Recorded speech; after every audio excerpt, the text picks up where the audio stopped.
For the first time, we could take an old brain and we could give factors from a young organism and ask, is that going to change the age of the brain? And that's indeed what it did. So we saw that there's stem cells in the brain of these mice, that they got reactivated.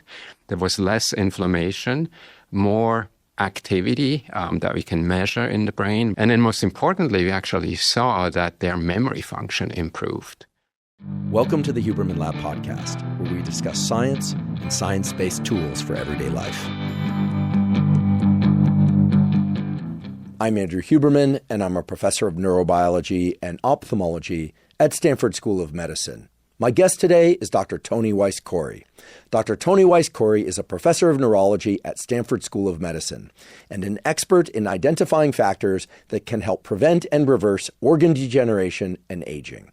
Today, we discuss the factors that are present in young blood. Yes, you heard that right. And the factors that are present in blood after exercise that have been shown to rejuvenate the brain and other tissues in older individuals. Dr. Tony Weiss-Corey's lab has discovered several proteins that are present in high amounts when we are young and that circulate in the blood and that diminish with age. And if these are supplied to the aged body and brain, can reverse key features of aging, including improved cognition, tissue recovery from stress, damage, and more. We also discuss how aging is non-linear. It does not progress uniformly across the lifespan. And we discuss the fact that there are certain phases, such as puberty, your early 40s, and your early 60s, when aging is accelerated and then slows again. We also discuss how different organs in your body age at different rates and how you can measure that. Today's discussion is a very important one because so often these days we hear about anti-aging and longevity. But today you're going to hear about the real science of organ rejuvenation. We also are going to talk about the role of sunlight, fasting, hormones, and the use of specific molecular approaches to improve your vitality and health. We also, of course, discuss exercise and social interactions, but in the context of the specific molecules they release into your blood to promote and enhance health and how you can leverage that information. Tony Weiss-Corey is a celebrated pioneer in the science of these topics because of the rigor he applies to the work. He's not just talking about some molecule that someday there'll be a drug or some activity that we already know promotes health. He's an avid tool developer for measuring and reversing aging. So today we discuss all of that, and you're sure to come away from the discussion with both tools to improve your immediate and long-term health, as well as a deeper understanding of the biology. Before we begin, I'd like to emphasize that this podcast is separate from my teaching and research roles at Stanford. It is, however, part of my desire and effort to bring zero cost to consumer information about science and science-related tools to the general public. In keeping with that theme, today's episode does include sponsors. And now for my discussion with Dr. Tony Weiss-Corey. Dr. Tony Weiss-Corey, welcome. Thank you. Great to see another Stanford colleague here. Yeah. You're a true pioneer. Your work is the first work that I heard of where somebody did a serious experiment, taking blood from a younger organism, putting it into an older organism, and observing very interesting things. If you would, could you tell us about that experiment and what, if anything, has been done in humans to examine whether young blood, such a loaded term, but young blood can be a rejuvenation factor for the more mature body or brain? Yeah, so we were actually not the first ones. Okay. But we collaborated with the person who in more modern times used this model again.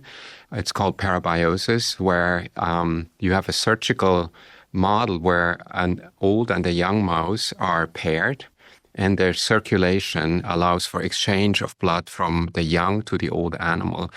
And my colleague who recruited me actually to Stanford, Tom Rando, used this model to study aging of stem cells in the muscle.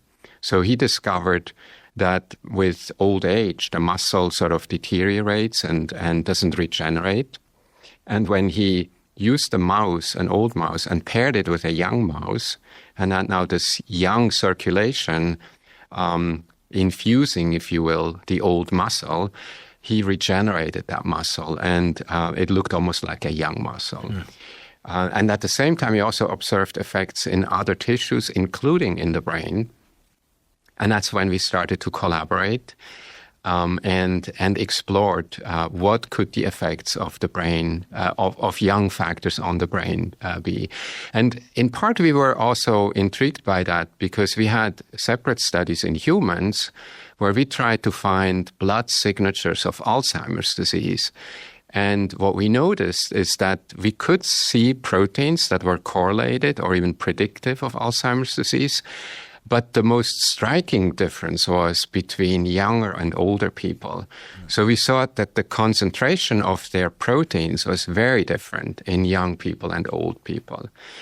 And when you see something like that in biology, you always ask, is this cause or effect? So do the proteins in our body change because they respond to the aging of the brain, for example, or do they actually drive the aging of the brain?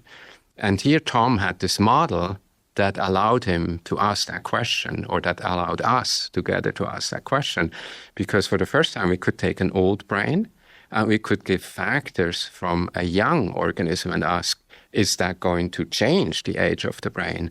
And that's indeed what it did. So we saw that there's stem cells in the brain of these mice, that they got reactivated. There was less inflammation, more activity that we can measure in the brain with electrical activity of neurons. And then most importantly, we actually saw that their memory function improved. And so to your question, is that relevant for humans? We actually try to translate that, and we can talk more about this, where that the stage of that field is right now, to see whether it can be translated. Yeah, I would love to hear more about that. I realize in your description that most of us think about blood, of course, delivering oxygen and red blood cells, et cetera, but of blood that's drawn as a good, not the only, but a good window into the health status, the age status of an organism, including us. But what I'm hearing is that it's also delivering nutrients or proteins of some kind that can reverse some sort of clock. And we'll get into later whether or not it's an organ-specific clock or a body-wide clock.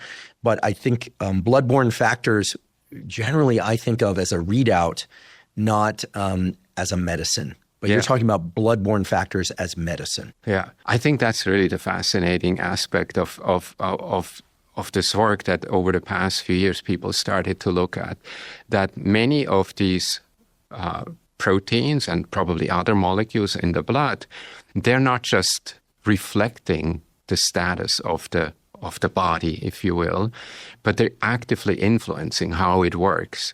And the composition changes dramatically from young to old. We have this picture that I always like to show when I give a talk about our work, where we have several thousand individuals and we measure 3,000 proteins in them. And then we use colors to show low levels or high levels of proteins. And you see this dramatic change from young people to old people in a way that you can pick one sample and you can say this person must be about that old. And we can talk more about what people call clocks. But to your question, yes, there are factors in the blood that clearly can change the function of cells and organs. And what the field is trying to figure out is what are the key ones, which ones could we use to slow down aging or to keep the body healthy as long as you live.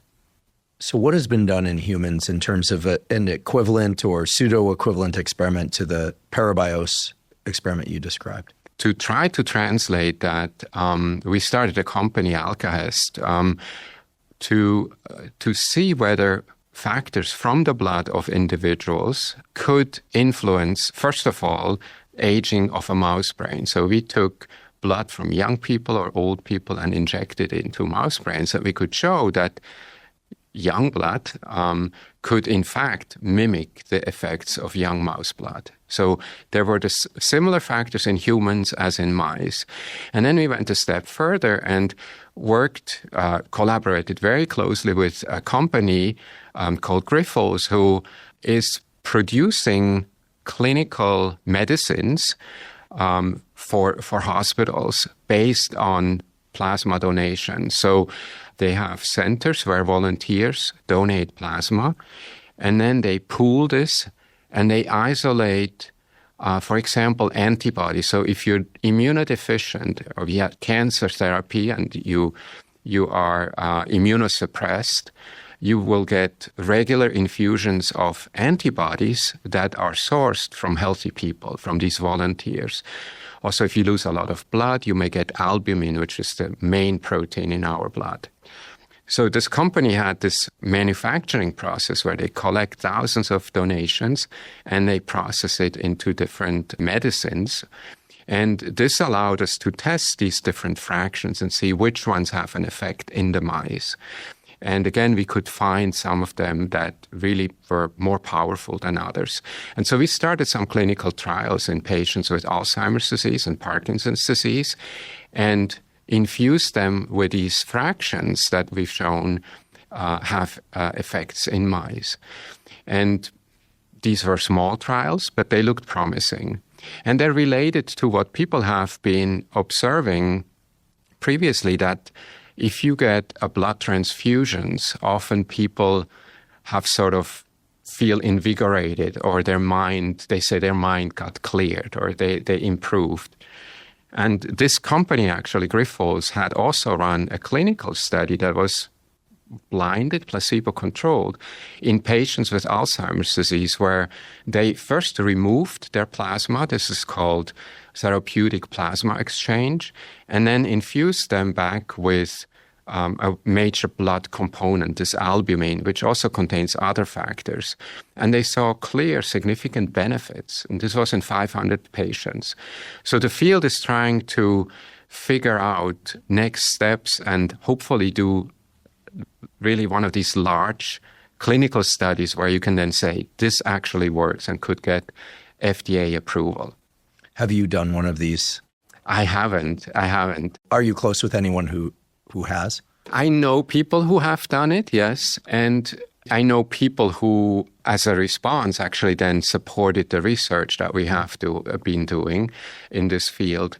There are companies now that offer this, what is called therapeutic plasma exchange. And there was a small trial that was, again, placebo-controlled in 40 individuals from a company called Circadian Therapeutics. And they then looked in these individuals. These are healthy, older people, and they used some of these measures that allow us to assess how old an organ